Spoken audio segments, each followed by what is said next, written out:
fever would surely recur unpredictably over a period of years, perhaps for as long as she lived. Nora's vague dreams of a home and family died. She had never found men very attractive physically, but she had wanted children. Now that seemed impossible. How could she raise a child when she was subject to a recurring fever that might one day prove fatal? Her dreams of adventure died as well. She had wanted to go down the Amazon River in South America and to see the pyramids in Egypt. But faced with recurrences and the terrible fever, she was afraid to take the risk. As much as she craved travel and adventure, she valued her health more. So she led a remarkably placid life for the next year and contented herself with recalling her African adventure for her friends, who were impressed by her courage and daring. Inevitably, her exploits were exaggerated, and she became known as an adventuress. At times, she enjoyed the reputation it gave her for daring, even if it wasn't quite accurate. She was lauded as a prime example of the modern woman. She was asked to speak at women's suffrage rallies and afternoon charity teas. She rested on her laurels.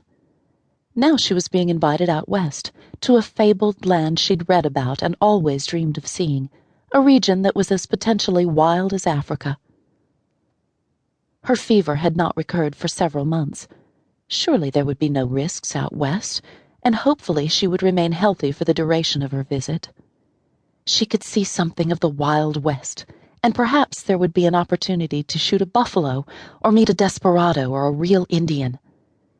She stood with brimming excitement at the lace curtains of the family parlor in Virginia, looking out at the pretty late summer landscape while she fingered the letter from her Aunt Helen with delight. There were 4 Tremaines of East Texas, her Uncle Chester, her Aunt Helen, and her cousins Coulter and Melissa. Coulter was on an expedition to the North Pole. Melissa was desperately lonely since her best friend had married and moved away.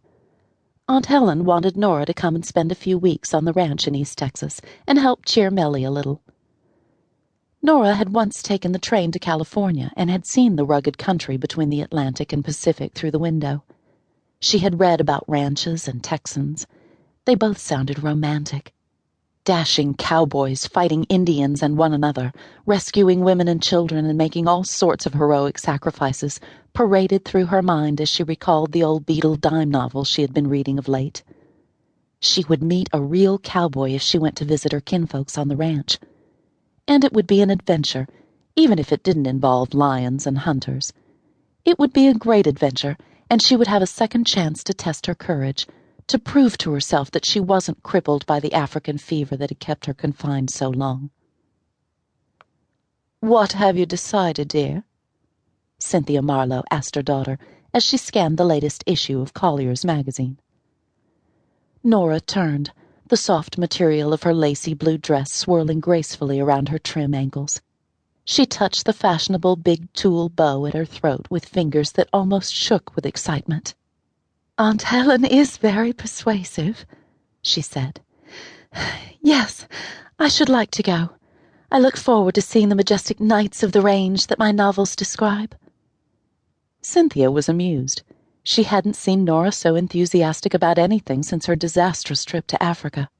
Her daughter's chestnut brown hair in its elegant high coiffure caught the light from the window and took on the sheen of copper. Cynthia's hair had been that color when she was younger, before it went silver. But Nora also had the deep blue eyes of the Marlowes and the high cheekbones of a French ancestor. She was taller than her mother, but not unusually tall.